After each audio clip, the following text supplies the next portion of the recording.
যারা সপ্তম শ্রেণীতে, তোমাদের ষান্মাসিক সামষ্টিক মূল্যায়ন 2024 পরীক্ষা আগামীকাল থেকে শুরু হবে। প্রথম বিষয় হচ্ছে ইসলাম শিক্ষা। তো শিক্ষার্থীদের জন্য যে নির্দেশিকা অর্থাৎ তোমাদের যেই কাজগুলো করতে হবে, এখানে দেখো অভিজ্ঞতার বিনিময়ের মাধ্যমে ইসলামী উৎসবের পরিকল্পনা তৈরি, এটা হচ্ছে একটা প্রজেক্ট বা কাজ। তোমরা নিশ্চয়ই ঈদে মিলাদুন্নবী, বিয়ে ইত্যাদি সামাজিক ও ধর্মীয় অনুষ্ঠানে গিয়েছ, অনুষ্ঠান করেছ। এরকম একটি ইসলামিক সামাজিক অনুষ্ঠানে তুমি ইসলামিক যেসব রীতিনীতি পালন করেছ বা করতে দেখেছ বা শুনেছ, সেই অভিজ্ঞতার আলোকে নিচের কাজগুলো করো। কাজ নাম্বার 1, ইসলামী উৎসবের কথা বলি, অর্থাৎ ইসলামের বিভিন্ন উৎস থেকে পাওয়া তথ্য এবং তোমার অভিজ্ঞতার আলোকে ধর্মীয় ও সামাজিক উৎসব অনুষ্ঠানগুলোর নাম লিখো। এটা হচ্ছিল তোমার একটা কাজ। দ্বিতীয় কাজ হচ্ছে অভিজ্ঞতা বিনিময় করি।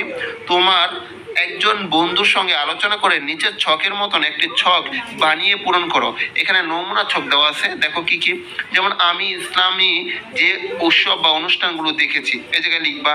আমার বন্ধু ইসলামিক যে উৎসব বা অনুষ্ঠানগুলো দেখেছে, এই জায়গায় লিখবে। এটা জোড়ায় কাজ, ঠিক আছে? বন্ধুর সাথে একসাথে মিলে করতে হবে। বন্ধুর দেখা উৎসব অনুষ্ঠানগুলোর সঙ্গে আমার দেখা অনুষ্ঠানে যেসব ভিন্নতা খুঁজে পেয়েছি, মানে অমিল যেগুলো আছে, এগুলো তোমার এই জায়গায় লিখতে হবে। এটা একটা নমুনা ছক, তোমাদের আরো বড় হতে পারে। কাজ নাম্বার 3, বিধি বিধানের কথা জানাই, অর্থাৎ তুমি ইসলামের বেশ কিছু বিধিবিধান সম্পর্কে জেনেছ। তোমার দেখা উৎসব অনুষ্ঠানগুলোতে ইসলামের যেসব বিধিবিধানের প্রয়োগ রয়েছে সেগুলো লিখতে হবে এখানে। কাজ নাম্বার 4, ইসলামিক উৎসব অনুষ্ঠানের পরিকল্পনা তৈরি করো।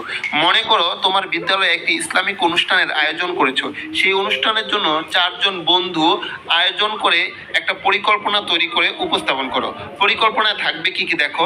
সময় ও স্থান নির্বাচন করতে হবে, আমন্ত্রিত অতিথি নির্বাচন করতে হবে, দায়িত্ব বন্টন করতে হবে, নিমন্ত্রণ চিঠি লিখতে হবে, অনুষ্ঠান সূচি বা আলোক সূচি, এরপরে তোমার অনুষ্ঠান সংশ্লিষ্ট কোরআন, এরপরে হাদিসে বাণী, প্রার্থনা সমূহ, হামদ বা নাত, এইগুলো তোমাদের কি করতে হবে, ঠিক আছে? পরিকল্পনা